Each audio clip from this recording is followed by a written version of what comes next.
जय श्री राधे कृष्ण मित्रों, इस दिव्य यात्रा में आपका स्वागत है। हे कृष्ण, जो भी भक्त आज इस वाणी को सुन रहे हैं उनके जीवन में आपकी कृपा बनी रहे और हर कठिनाई दूर हो। तो दोस्तों, आइए बिना देरी किए श्री कृष्ण के अमृत उपदेशों की इस अद्भुत यात्रा को शुरू करते हैं। श्री कृष्ण कहते हैं, जब हम किसी रिश्ते के टूटने से, किसी अपने की बेरुखी से या किसी अपने के द्वारा दिए गए धोखे से अंदर से टूट जाते हैं, तब हमारा मन बार बार यह प्रश्न पूछता है, क्यों? और इस क्यों का उत्तर ना मिलना ही सबसे अधिक पीड़ा देता है। लेकिन श्री कृष्ण कहते हैं, जब उत्तर ना मिले तब मौन को समझो, क्योंकि मौन भी कई बार वह कह जाता है जो शब्द नहीं कह पाते। रिश्तों में जब दिल टूटता है तो सबसे पहले विश्वास पर चोट लगती है। यही विश्वास वह पुल होता है जो दो आत्माओं को जोड़ता है, और जब यही पुल टूट जाता है तब दो लोग केवल शरीर से अलग नहीं होते, वे आत्मिक रूप से भी बिखरने लगते हैं। श्री कृष्ण यही सिखाते हैं कि जब आत्मा रोती है तो उसे फिर से संबल देने वाला केवल ईश्वर होता है। गीता का ज्ञान यही कहता है कि कोई भी व्यक्ति सदा तुम्हारा नहीं रह सकता, क्योंकि हर आत्मा का अपना एक कर्म यात्रा है, अपनी गति है, अपनी दिशा है। कई बार जो व्यक्ति हमें सबसे अधिक प्रिय होता है वही हमारी परीक्षा बनकर आता है। कृष्ण स्वयं एक उदाहरण है। उन्होंने अपने प्रियजनों को भी मोक्ष की राह पर आगे बढ़ने के लिए पीछे छोड़ दिया। मथुरा को छोड़ा, राधा को छोड़ा, लेकिन धर्म को नहीं छोड़ा। कृष्ण का जीवन हमें यह सिखाता है कि प्रेम में त्याग होता है, और रिश्तों में सबसे महान वह होता है जो जाने के बाद भी आशीर्वाद देता है, जो दर्द देने वालों को भी शुभकामना देता है। जब कोई तुम्हें छोड़ दे तब यह मत सोचो कि तुम में कोई कमी थी, बल्कि यह समझो कि वह तुम्हारी जीवन यात्रा का केवल एक अध्याय था, पूरी किताब नहीं। जब कोई रिश्ता रुलाए तो कृष्ण कहते हैं, तुम्हारे अंदर इतनी शक्ति है कि तुम अकेले भी मुस्कुरा सकते हो अगर तुम मुझे अपना सखा मान लो। अर्जुन ने जब युद्ध से भागना चाहा तब कृष्ण ने कहा, तू मेरा मित्र है और मित्र कभी पीछे नहीं हटता। उन्होंने अर्जुन के हाथ में गांधी वापस रखा और कहा कि युद्ध जीवन का ही दूसरा नाम है, और रिश्तों में भी एक प्रकार का युद्ध होता है जहां हमें भावनाओं, अपेक्षाओं और मोह से लड़ना पड़ता है। श्री कृष्ण के अनुसार जब रिश्ते पीड़ा दें तो वहां से एक आध्यात्मिक जागरण का आरंभ होता है। यह पीड़ाएं हमारी आत्मा को झक छोड़ती हैं, हमें सवाल करने पर मजबूर करती है, और तब हम ईश्वर की ओर लौटते हैं। वास्तव में जो रिश्ता हमें ईश्वर से जोड़ दे वही रिश्ता सबसे पवित्र होता है। बाकी सब मोह है जो आते हैं और चले जाते हैं। कृष्ण बार बार यह सिखाते हैं कि मैं सदा तुम्हारे साथ हूँ। जब सब दूर हो जाए तब भी मैं तुम्हारे निकट रहूँगा। जब सब खामोश हो जाएं तब मेरी बांसुरी की ध्वनि तुम्हारे कानों तक पहुँचेगी। यह वही ध्वनि है जो जीवन की अंधकारमय रातों में रोशनी बन जाती है। रिश्तों में सबसे बड़ी त्रासदी तब होती है जब हम स्वयं को ही खो देते हैं। हम किसी एक व्यक्ति में इतने डूब जाते हैं कि अपनी पहचान, अपने उद्देश्य, अपनी आत्मा की आवाज तक को भूल जाते हैं, और जब वही व्यक्ति छोड़ जाए तब हमारा अस्तित्व ही डगमगाने लगता है। कृष्ण यही कहते हैं, स्वधर्म निधर्म श्रेय पर धर्मो भयावह, अर्थात अपने धर्म और आत्मा के स्वरूप में रहना ही श्रेष्ठ है। दूसरों की पहचान ओढ़ना भय का कारण बनता है। जब आप एक टूटे हुए रिश्ते से बाहर निकलते हो तो अपने अंदर की शक्ति को पहचानने का समय आता है। श्री कृष्ण का स्पष्ट संदेश है, जो बीत गया उसे बीता मानो, और जो आने वाला है उसके लिए खुद को तैयार करो। ना अतीत को पकड़ो, ना भविष्य से डरो, वर्तमान में जियो। यही सीख एक व्यक्ति को टूटने के बाद फिर से उठना सिखाती है। जब रिश्ते में धोखा मिले तो मन बदले की आग में जलने लगता है, लेकिन श्री कृष्ण सिखाते हैं कि बदले से कभी सुकून नहीं मिलता। क्षमा ही मुक्ति का मार्ग है। वे स्वयं शांति और क्षमा के उदाहरण हैं। जब शिशुपाल ने 100 से अधिक बार उनका अपमान किया तब तक कृष्ण ने सहन किया, लेकिन जब सीमा पार हो गई तब उन्होंने न्याय किया। इसका अर्थ यह है कि क्षमा करो लेकिन अन्याय को न सहो। कृष्ण कहते हैं, तुम्हारा मूल्य इस बात से तय नहीं होता कि कोई तुम्हारे साथ कैसा व्यवहार करता है, बल्कि इस बात से कि तुम खुद को कितना जान पाए हो। जब कोई तुम्हें नकारे तब स्वयं को स्वीकार करो, जब कोई तुम्हारे प्रेम को ठुकराए तब स्वयं से प्रेम करो, और जब कोई तुम्हें रुलाए तब मेरे नाम का स्मरण करो। मैं तुम्हारे आंसुओं को अपनी बांसुरी की मधुरता में बदल दूंगा। हर वह रिश्ता जो तुम्हें थोड़े अंततः तुम्हें बनाता है, अगर तुम मुझसे सीखने का साहस रखते हो। कृष्ण का उपदेश यही है, जीवन में सब कुछ उद्देश्यपूर्ण होता है। चाहे वह मिलन हो या बिछड़ना, प्रेम हो या तिरस्कार, सब तुम्हें आत्मबोध की ओर ले जाता है। जब रिश्ता इतना गहरा हो जाए कि उसका अंत तुम्हें जीवित लाश बना दे, तब श्री कृष्ण की गोद ही एकमात्र आश्रय होती है। वहां बैठकर रो लेना, बीन बोले कहना, हे कृष्ण मुझे सहारा दो, मैं थक गया हूं, और वह तुम्हें थाम लेंगे। उन्होंने हमेशा अपने भक्तों को उठाया है, चाहे वह द्रौपदी हो, अर्जुन हो या सुदामा। कृष्ण यह भी सिखाते हैं कि आत्मा अमर है और आत्मा के रिश्ते शरीर से परे होते हैं। जो रिश्ता आत्मा से जुड़ा होता है वह कभी नहीं टूटता। अगर कोई व्यक्ति तुम्हें सच में प्रेम करता था तो वह प्रेम सदा तुम्हारे पास रहेगा, वह शरीर से जाए तो भी। और जो प्रेम केवल शरीर से था वह एक भ्रम था, मोह था जिसका टूटना ही अच्छा है। कई बार हम बार बार उसी व्यक्ति के पीछे भागते हैं जिसने हमें दुख दिया, क्योंकि हमें लगता है कि वही हमारी खुशी की कुंजी है। लेकिन श्री कृष्ण समझाते हैं कि असली कुंजी तुम्हारे भीतर है, बाहर नहीं। जब तुम स्वयं को पागे तब किसी दूसरे की जरूरत नहीं पड़ेगी। तुम्हें संपूर्ण अनुभव करने के लिए ध्यान, साधना और भागवत भक्ति ही उस बिखराव से निकलने का सबसे बड़ा मार्ग है। जब कोई तुम्हें छोड़ दे तब उस खालीपन में ईश्वर को बुलाओ। कृष्ण कहते हैं, मैं उस दिल में रहना पसंद करता हूं जो टूटा हुआ है, लेकिन मुझे पुकारना है। जीवन की सबसे बड़ी सीख यही है कि कोई भी रिश्ता ईश्वर से बड़ा नहीं होता। संसार का हर व्यक्ति अपनी यात्रा पर है, और जब उसकी यात्रा तुम्हारी यात्रा से अलग हो जाती है तब वह तुमसे अलग हो जाता है। इस पर रोने की जरूरत नहीं, समझने की जरूरत है। जो गया वह जाने के लिए ही आया था, और जो रहेगा वह तुम्हारी आत्मा से जुड़ा रहेगा। इसलिए जब कोई रिश्ता रुलाए तो तुम अपना दुख मुझसे साझा करो, और फिर देखो वह दुख भी एक दिन तुम्हारे भीतर प्रेम का रूप ले लेगा। इस संसार में हर रिश्ता नश्वर है, लेकिन ईश्वर से जुड़ा प्रेम शाश्वत है।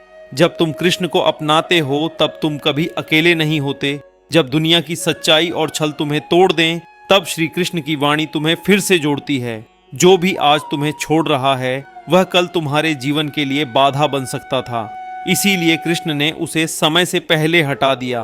उनका हर निर्णय तुम्हारी भलाई के लिए होता है, भले ही अभी वह समझ में ना आए। श्री कृष्ण कहते हैं, मनुष्य अपने कर्मों से ही बड़ा होता है, अपने रिश्तों से नहीं। जब तुम रिश्तों से ऊपर उठकर कर्म में रम जाओगे तो दुख तुम्हें छू भी नहीं पाएगा। अंततः यही समझ आना चाहिए कि जब कोई रिश्ता रुलाए तब वह तुम्हें चेतना की ऊंचाई पर ले जाने का साधन बन सकता है। यदि तुम उसे समझदारी से देखो, रो लेकिन ठहरो, नहीं टूटो लेकिन फिर से जुड़ो, और जब लगे कि कोई नहीं समझता तब श्री कृष्ण की ओर देखो। वह सदा मुस्कुराकर कहेंगे, मैं हूं। जीवन में जब रिश्ते हमारी उम्मीदों के विपरीत व्यवहार करते हैं, जब किसी अपने का व्यवहार ही हमें भीतर तक तोड़ देता है, जब प्रेम की जगह तिरस्कार, अपनापन की जगह उपेक्षा और साथ की जगह अकेलापन मिल जाता है, तब मनुष्य भीतर से छटपटाता है। वह बार बार सोचता है कि ऐसा क्यों हुआ, किस बात की सजा मिली, क्या मैंने सच्चे मन से प्रेम नहीं किया, क्या मैंने अपने रिश्ते को निभाने में कोई कसर छोड़ी। ऐसे असंख्य प्रश्न जब दिल में जन्म लेते हैं तब उत्तर देने वाला कोई नहीं होता, बस मौन साथ होता है। लेकिन इस मौन में भी जब आप श्री कृष्ण को पुकारना है तब वह कहते हैं, तुम्हारा दुख मेरा है, तुम्हारा आंसू मेरी पीड़ा है, तुम्हारी टूटी उम्मीदें मेरी करुणा बन जाती है। श्री कृष्ण यह नहीं कहते कि जीवन में कभी पीड़ा नहीं होगी, वह कहते हैं जब पीड़ा हो तो मैं साथ हूँ, जब मन टूटे तो मैं हूँ सल, जब दुनिया तुम्हें छोड़े तब भी मैं तुम्हारा साथ नहीं छोड़ूंगा। श्री कृष्ण का दर्शन यही सिखाता है कि संसार के सारे रिश्ते परिवर्तनशील हैं और यह परिवर्तन ही जीवन का नियम है। एक समय जो सबसे अपना लगता है वही समय के फेर में पराया हो जाता है। लेकिन इसका यह अर्थ नहीं कि प्रेम गलत था या रिश्ता व्यर्थ था। हर रिश्ता, हर प्रेम, हर जुड़ाव एक उद्देश्य के साथ आता है। या तो वह तुम्हें कुछ सिखाने के लिए आता है या तुम्हें आगे बढ़ाने के लिए, और जब वह उद्देश्य पूर्ण हो जाता है तो वह रिश्ता स्वयं ही समाप्त हो जाता है। जब कोई रिश्ता टूटता है तब वह केवल बाहरी रूप से समाप्त नहीं होता, वह भीतर की बहुत सारी भावनाओं को भी तोड़ जाता है। विश्वास, उम्मीद, आत्मसम्मान और कई बार जीवन के प्रति आस्था तक डगमगाने लगती है। लेकिन श्री कृष्ण कहते हैं, यही वह समय है जब आत्मा को स्वयं से परिचित होने का अवसर मिलता है। जिस आत्मा को तुमने किसी और के प्रेम में खो दिया था, वही आत्मा अब तुम्हारे भीतर की शक्ति बनकर उभरने को तैयार होती है। टूटना अंत नहीं है, वह पुनर्निर्माण की शुरुआत है। कृष्ण का जीवन यह सिद्ध करता है कि त्याग, प्रेम और संयम से बड़ा कोई धर्म नहीं है। उन्होंने राधा से प्रेम किया लेकिन मोक्ष का मार्ग चुना। उन्होंने द्रौपदी की रक्षा की लेकिन कभी उसके अधिकार में बाधा नहीं बने। उन्होंने अर्जुन को ज्ञान दिया लेकिन निर्णय की स्वतंत्रता उसी को दी। उन्होंने हर रिश्ते को पवित्रता, मर्यादा और उद्देश्य के साथ जिया। इसीलिए जब कोई रिश्ता तुम्हें रुला दे तो कृष्ण से सीखो, त्याग की, धैर्य की और आत्मविश्वास की। श्री कृष्ण यह भी समझाते हैं कि संसार में कोई भी व्यक्ति पूर्ण नहीं है। हर एक के भीतर दोष है, सीमाएं हैं। लेकिन जब तुम दूसरों की सीमाओं को समझने की कोशिश करते हो तब तुम्हारे भीतर करुणा जन्म लेती है और यही करुणा एक टूटे हुए रिश्ते को भी आशीर्वाद में बदल देती है। जब कोई तुम्हें छोड़ दे तब तुम उसे धन्यवाद दो कि उसने तुम्हें स्वयं की खोज करने का अवसर दिया। सच यह है कि प्रेम कभी नहीं मरता, वह केवल अपना रूप बदलता है। जो प्रेम एक बार सच्चे हृदय से किया गया हो वह सदा तुम्हारे भीतर ऊर्जा बनकर जीवित रहता है। इसलिए जब कोई साथ छूटे तब यह मत सोचो कि प्रेम खत्म हो गया, बल्कि यह समझो कि प्रेम अब तुम्हारे भीतर से उभरकर एक व्यापक अनुभव में परिवर्तित हो रहा है।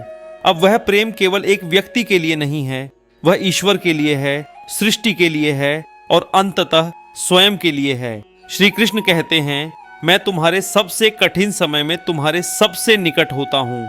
जब तुम्हें लगे कि सबने साथ छोड़ दिया तब मेरी बांसुरी की ध्वनि तुम्हारे हृदय तक पहुंचेगी। मैं वहां रहूंगा। तुम्हारे आंसुओं में, तुम्हारी प्रार्थनाओं में, तुम्हारे मौन में जीवन एक यात्रा है जिसमें हर पड़ाव कुछ सिखाने आता है। रिश्ते इस यात्रा के साथ ही हैं, कुछ कुछ समय के लिए, कुछ थोड़े लंबे समय के लिए और कुछ केवल इसलिए कि तुम्हें कुछ समझा सकें। इसलिए किसी के जाने पर दुखी मत हो, बल्कि यह सोचो कि अब नया अध्याय प्रारंभ होने वाला है। सारांश रूप में यदि कहा जाए तो जब कोई रिश्ता तुम्हें रुलाए तो उस पीड़ा को दबाओ मत, उसे महसूस करो, स्वीकार करो और धीरे धीरे उससे बाहर आकर अपने भीतर के ईश्वर को पुकारो। श्री कृष्ण तुम्हें अकेला नहीं छोड़ेंगे।